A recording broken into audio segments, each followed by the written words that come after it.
Hello साथीहरू, म हो तपाईँकै आफ्नै साथी कपिल गौतम। म नयाँ भ्लग सहित आइसकेको छु। आज चाहिँ म नुवाकोटतर्फ जाँदैछु, यात्रा गर्दैछु। यात्राको क्रममा चाहिँ हामी बौडेश्वर महादेवको मन्दिर हुँदै अगाडि बढिसकेका छौँ। हामी चाहिँ यात्राको क्रममा अहिले हामी चाहिँ जगत बस पार्क आइसकेका छौँ। अब यहाँबाट चाहिँ शिवपुरीको जङ्गल सुरु हुन्छ। हामी चाहिँ अब जगत बस पार्क हुँदै अगाडि बढ्दै शिवपुरी राष्ट्रिय निकुञ्जको यात्रा गर्दै अगाडि बढ्नेछौँ। यात्राकै क्रममा हामी चाहिँ गुर्जे भन्ज्याङ आइसकेका छौँ।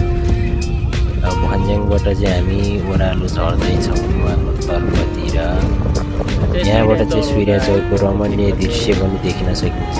सूर्य चौर जानको लागि चाहिँ करिब 10-15 मिनट लाग्नेछ साधन भयो भने चाहिँ।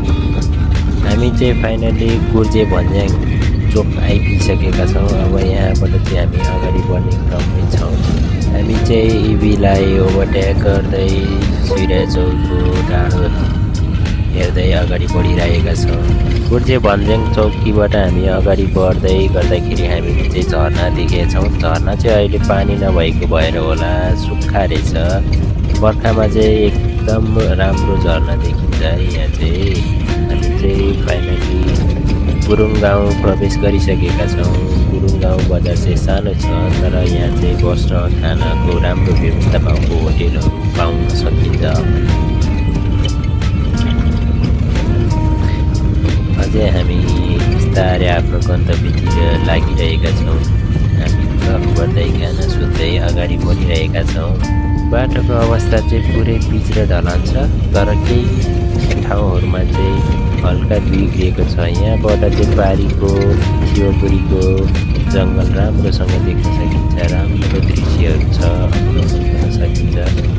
बाटो चाहिँ अलि चौडा नभएको कारणले अत्याधिक गाडीहरू चाहिँ नुवाकोट जाने प्राय गाडीहरू यही सडक खण्ड हुँदै टोका छ अरे सडक खण्ड हुँदै यात्रा गर्ने भएकोले गाडीहरूमा यात्रा गर्दा चाहिँ अलि ध्यान दिनुपर्ने हुनसक्छ। हामी चाहिँ पुरानो गुरुङ गाउँको घरहरू हेर्दै अगाडि बढ्ने क्रममा छौँ। ठुला खालका सवारी साधनहरूलाई चाहिँ घुम्तीहरूमा अलि टर्निङ नपुग्ने हुनाले चाहिँ अलि ध्यान दिनुपर्ने हुँदो रहेछ।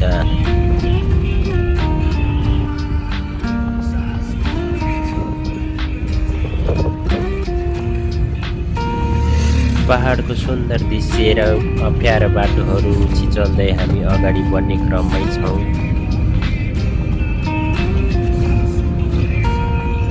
हेलो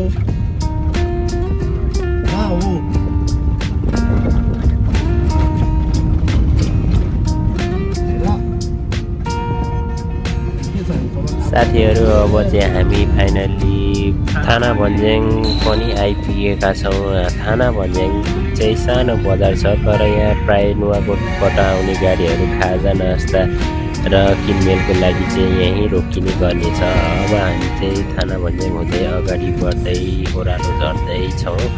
यो ओह्रालो चाहिँ धेरै तलसम्म छ, लगभग 25 किलोमिटर छ। हामी चाहिँ ढलान घर आइपुगिसकेका छौँ।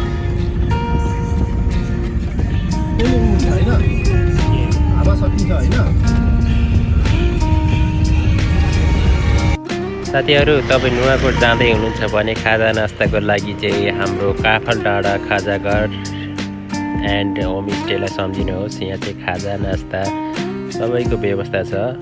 यहाँ चाहिँ एकदम सुन्दर वातावरण र शान्त वातावरणमा बसेर खाजा खान सकिन्छ र रमाइलो दृश्य दिन सकिन्छ है। तपाईँ नुवाकोट जाँदैछौँ भने चाहिँ एकचोटि सम्झिनु होला है। भिडियो हेरिदिनु भएकोमा धन्यवाद। लाइक, कमेन्ट, सेयर गरिदिनु होला र च्यानललाई सब्सक्राइब पनि गरिदिनु होला। धन्यवाद।